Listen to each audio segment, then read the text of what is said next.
నమస్తే welcome to ఈ6 TV news.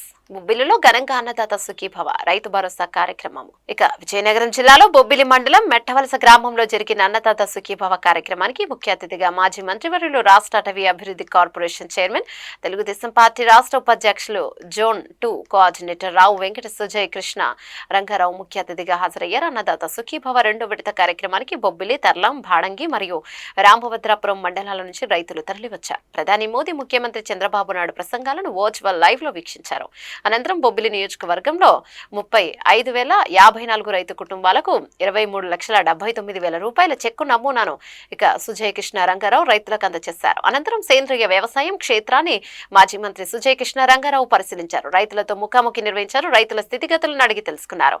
అనంతరం మీడియాతో మాట్లాడారు. ప్రస్తుతం రైతులు అన్ని విధాల సంతోషంగా ఉన్నారని, రైతులకు ప్రభుత్వం అందిస్తున్న ప్రోత్సాహకాలపై సంతృప్తిగా ఉన్నారని సుజయ్ కృష్ణ రంగారావు తెలిపారు. అన్నదాత సుఖీభవ, పీఎం కిసాన్ పథకాలతో ఏడాదికి 20,000 ప్రతి రైతుకి అందిస్తున్నామని తెలిపారు. రైతులకు కూటమి పూర్తిగా అండగా ఉంటుందని స్పష్టం చేశారు. సాగునీరు, విత్తనాలు, ఎరువులు రైతులకు సకాలంలో అందిస్తున్నామని తెలిపారు. ప్రతి ఎకరానికి సాగునీరు అందించడంలో చిత్తశుద్ధిగా కూటమి ప్రభుత్వం వ్యవహరిస్తోందని తెలిపారు.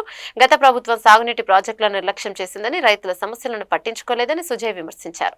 పోలవరం ప్రాజెక్టు పూర్తి చేసే బాధ్యత కూటమి ప్రభుత్వం తీసుకుందన్నారు. తుఫాను కారణంగా నష్టపోయిన రైతులను ఆదుకుంటామని తెలిపారు.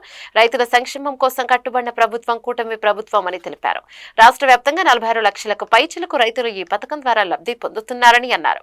కూటమి ప్రభుత్వం రైతు సంక్షేమానికి కట్టుబడిందని తెలియజేశారు. 2014-19 మధ్యలో ముఖ్యమంత్రి చంద్రబాబు నాయుడు సాగునీటికి ప్రాధాన్యత ఇవ్వటం జరిగిందని, మరలా ఇప్పుడు ముఖ్యమంత్రి అయిన తర్వాత అదే పద్ధతిని కొనసాగిస్తున్నారని అన్నారు. పోలవరాన్ని పూర్తి చేసి ఉత్తరాంధ్ర సృజల స్రవంతి కార్యక్రమం ద్వారా ఉత్తరాంధ్రకు సాగునీరు అందించడమే ప్రధాన లక్ష్యంగా పనిచేస్తున్నట్టు తెలియజేశారు. గత ప్రభుత్వం చేసిన తప్పిదాలను కూటమి ప్రభుత్వం సరిచేసుకుంటూ ముందుకు వెళుతుందని తెలియజేశారు. సేంద్రియ వ్యవసాయానికి పెద్దపీట వేస్తున్నట్లు తెలిపారు.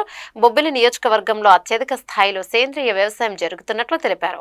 కేంద్ర, రాష్ట్ర ప్రభుత్వాలు రైతులకు అండదండగా ఉంటాయని తెలిపారు. కార్యక్రమంలో తెలుగుదేశం పార్టీ సీనియర్ నాయకులు రౌతు రామ్మూర్తి నాయుడు, అల్లాడ భాస్కర్రావు, చింతల రామకృష్ణ, విజయభాస్కర్, కేతిరెడ్డి సత్యనారాయణ, శ్రీమతి మారోజు తేజవతి, నరసపల్లి వెంకటనాయుడు, సుంకరి సాయి రమేష్, కాకాల వెంకట్రావు, గుంట తాతబాబు, బొంతు శ్రీనాథ, మెట్టవలస సర్పంచ్ పువ్వుల గోవిందరావు, తహసీల్దార్ ఎం శ్రీను, అగ్రికల్చర్ ఏడి మసూదన్ రావు, ఏవో శ్యాంసుందర్, 4 మండలాల వ్యవసాయ అధికారులు, 4 మండలాల వ్యవసాయ సహాయకులు, ప్రకృతి వ్యవసాయ ఉద్యోగులు, సచివాలయం సిబ్బంది మరియు రైతు సేవా కేంద్రం సిబ్బంది, స్థానిక తెలుగుదేశం పార్టీ నాయకులు, కూటమి నాయకులు, రైతులు మరియు స్థానిక ప్రజలు పాల్గొన్నారు. ఇవి బులెటిన్ అప్డేట్స్. మరిన్ని అప్డేట్స్ కై చూస్తూనే ఉండండి ఈ6 టీవీ న్యూస్.